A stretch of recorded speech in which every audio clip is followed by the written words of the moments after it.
hard to get a clean house when people still remember the black aura around the house. This is known as the haunted house. Never being able to stay rented for over 3 months. People breaking contracts. Of course, they get out of it because you didn't tell us the house was haunted. Yeah. You know, families come in with little kids and they go. Okay, the college kids came in because they, you know, figured we have no luck with families. So, you know, they stayed for a year and a half. And we've been here for 2. Now, besides us and the college kids, we're the longest staying residents in this home, per se, since it's been rented. Because it will not last with little children and young families. The minute their children complain, they're breaking contract and out the door.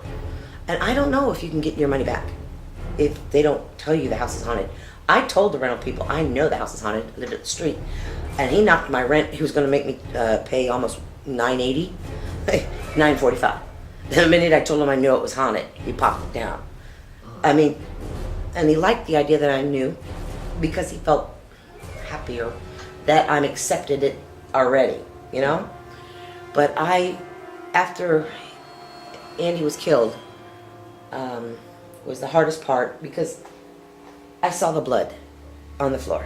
This was linoleum out at the time, and it was blood-stained linoleum. Blood does not come out of linoleum very easily.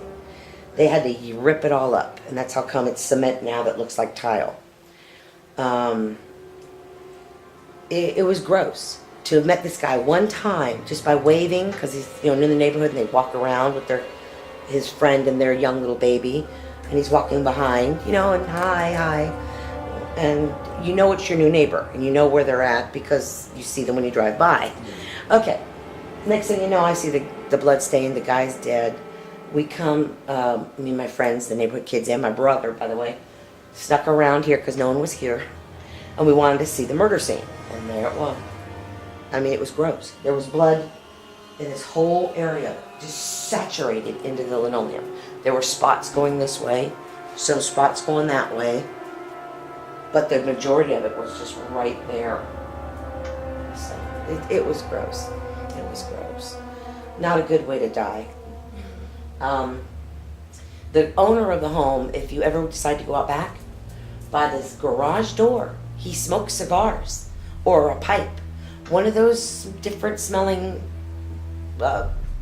cigarette cloves or something. His wife didn't like it, so she made him go out there. There's an elderly lady here too. I've seen her once or twice. Sam's seen her more than that. But the first night I was here, I was laying in my bed. She comes in, walks down the hall, lays right on top of me. So I realized my bed is in the same position she kept hers. This is where she laid. I'm in her exact same spot where she used to lay. She laid down on top of me, and that was the last time I saw her, except for one other time in the hallway in a night coat, whatever they call those things, house coats that these old ladies wear. She's the one I bet you who's saying her eyes are burning. As far as the owner, the original owner, he's an older man with a mustache like our good friend. Come on, Scott. Why am I trying to say Sam? That's my fiance. And he's Mexican Indian. And so he likes to put his hands like this, okay? And of course, back like this too, you know? Mexican and Indian, and he's proud of it. And then there is, I don't know if he's the original owner, but there's also a white man. He's the one that's out there by the garage, but he could be Mexican, light skinned, Spanish, you know what I mean? Very light, yeah. But the other guy's heavier set, and he keeps his arms folded like this, and he's got the mustaches things, but he's like the father figure. He's demanding. He's the one that's inside the dining room. He's the one that must be a relative or something or other. But he's the one that's in the dining room. The original owner hangs out by the garage and in the garage. So if I had my garage emptied, you could feel the original owner inside the garage. He used to use some carpentry. Yeah, and he hangs out by that back door smoking a cigar. And you can catch his shadow. If that's another thing. His form, if you want a form, I've seen a form by that back door right back here. So if you want to go out back with me, and just take a quick shine out there and with your camera to the back door. Come on, I'll show you. Straight down there, where I'm pointing. See that? He stands right there. That's the other entrance to the garage, the side entrance. And I've seen him many times stand right there. His shadow starts to form. You'll see it. The dark shadows of a figure will stand there. If you see any orbs go past your screen, let me know.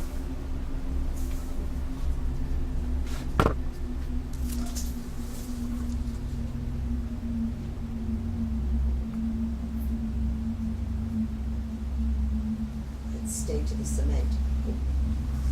Just in case. Where? You see him? I mean, you go all the way to the door. This door here. See it? Come on. I'm not supposed to get the guys to trim this. I paid him $120. They should have. And right here. Don't get too close. It's got some webs on it, I believe. I didn't bring my flashlight, but he stands right here.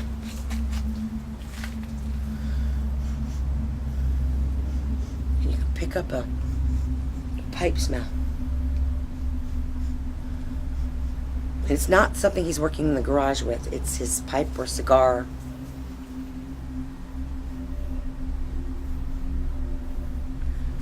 Now if you look back here, this is a dog run.